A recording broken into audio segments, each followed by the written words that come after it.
এবার চেক জালিয়াতি চক্র সামনে এসেছিল গত মাসেই। এরই মধ্যে এবার চাকরি দেওয়ার প্রতারণা চক্র সামনে এলো।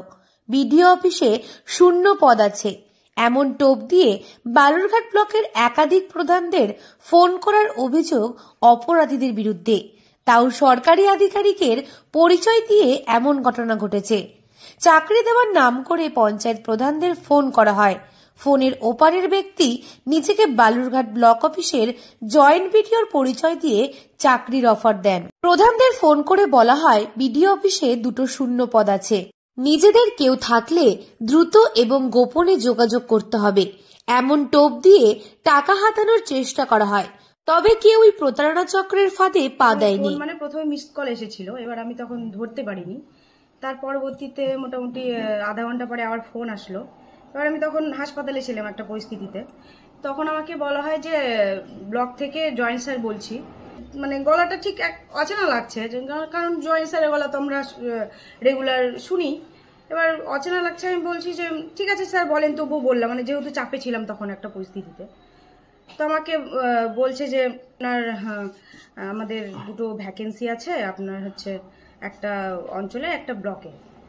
তো আপনাদের যদি নিজেদের মধ্যে কোনো কেউ থাকে সেরকম মানে পড়াশোনা জানা, তাহলে একটু যোগাযোগ করবেন, আজকের মধ্যেই করবেন, এইভাবে আমাকে বলা হয় আর কি। টাকা পয়সার বিষয়ে সেরকম কিছু বলেনি না। আমি পরে চেষ্টা করেছিলাম, মানে যেহেতু আমার সন্দেহ হয়েছিল আর অফিস থেকে বেরোনোর ঠিক আগে, সেই টাইমটাতে আমি মানে কনফার্ম করার জন্য আমি ফোন করলাম, ওই কলটাকেই ব্যাক করলাম। এবার দেখছি সুইচ অফ।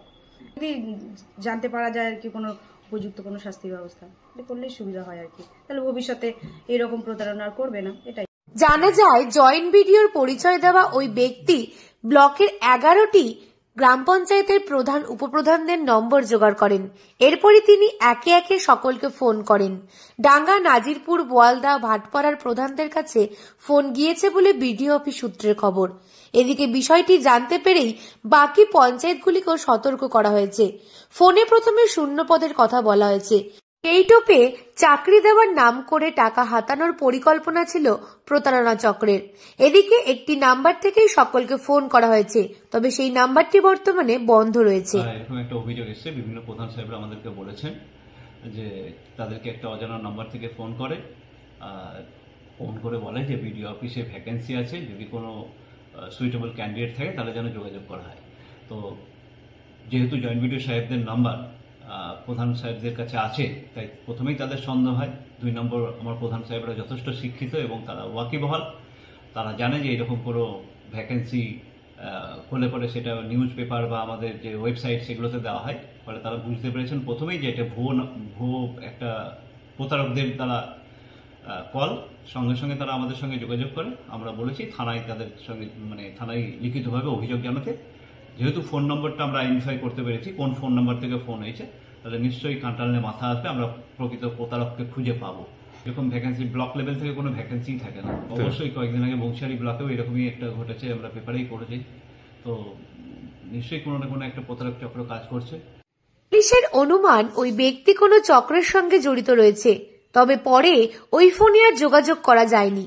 সম্প্রতি দক্ষিণ দিনাজপুর জেলার তপনে একটি স্কুলে ট্যাবের টাকা প্রতারণা করা হয়েছিল। এরপর জেলা সদর বালুরঘাট পুরসভাতেও চেক জালিয়াতি করে প্রায় 14.5 লক্ষ টাকা গায়েব করা হয়। এবার প্রধানদের ভুয়ো কল করা নিয়ে ফের আলোড়ন। বিষয়টি নিয়ে বালুরঘাট থানার অভিযোগ দায়ের করা হয়েছে। এখনো পর্যন্ত যেটা জানলাম যে ব্লকের দিক থেকে একটা অভিযোগ দায়ের করা হয়েছে। সেই অভিযোগটা আমরা খতিয়ে দেখে যেটা লিগ্যাল অ্যাকশন সেটা নেওয়া হবে।